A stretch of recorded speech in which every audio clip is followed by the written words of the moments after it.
بسم اللہ الرحمن الرحیم۔ السلام علیکم۔ کیسے ہیں آپ سب؟ سلامت رہیے۔ میرے دل سے ہمیشہ سب کے لیے دعا ہی ہے، اور جو بے ہدایت ہے اللہ ان کو ہدایت دے، آمین۔ ساتھیوں، اس کلپ کا بنانے کا ایک مقصد ہے۔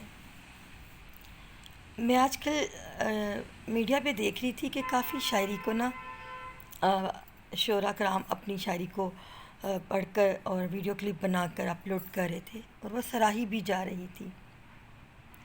ظاہر ہے ہر انسان فطرتی طور پر چاہتا ہے کہ اسے بھی سراہا جائے۔ مجھے بھی خواہش پیدا ہوئی۔ یہ بری خواہش نہیں تھی، اچھی تھی، سو عمل کر لیا۔ میں نے بھی اپنی ویڈیوز بنائی اور اپلوڈ کر دی۔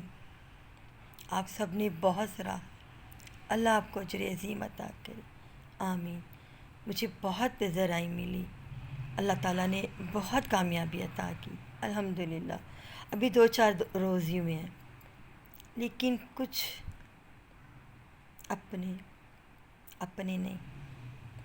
نہیں کہنا چاہیے، کچھ منافق، کچھ حاسد، کچھ جلن سے مرنے والے لوگ، اللہ انہیں ہدایت دے۔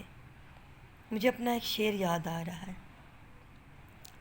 ہم دکھ کو اپنے چھپاتے رہے، وہ طنز کے تیر چلاتے رہے، وہ اپنے تھے وہ اپنے ہیں، یہ سوچ کے دل بہلاتے رہے۔ کوئی کسی کا اپنا نہیں ہے آج کل، آپ کی ذات آپ کی اپنی ہے بس۔ میری ویڈیوز پر نیچے کمنٹ ڈائریکٹ لکھ دیے کہ آج کل ادب کو چھوڑ دیا ہے، بڑی فارغ ہو، کیا کام کری، یہ ہمارے رشتہ دار ہیں، دور سے دور قریب سے قریب، ایسے کر کے احباب نے نیچے فوراً جواب بھی دے دیا میرے دیکھنے سے پہلے ہی کہ میڈم شعر ہی تو پڑھ رہی ہیں، یہ ادب نہیں تو اور کیا، اس سے بڑی اور کیا بات ہوگی کہ میں نے جواب نہیں دیا، میرے رب نے جواب عطا کر دیا۔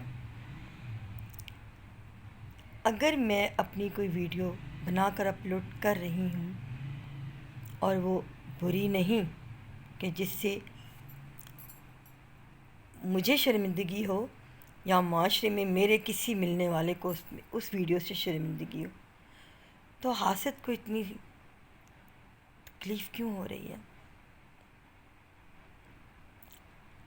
ایک دعا ہے، اللہ ہر بے ہدایت کو ہدایت دے اور ایسے دشمنوں کو ایسے زیر کرے کہ پھر وہ پھن نہ نکال سکیں۔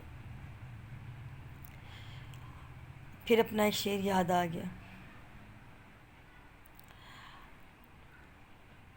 آگ بھڑکی ہے اپنے کام سے زر کا،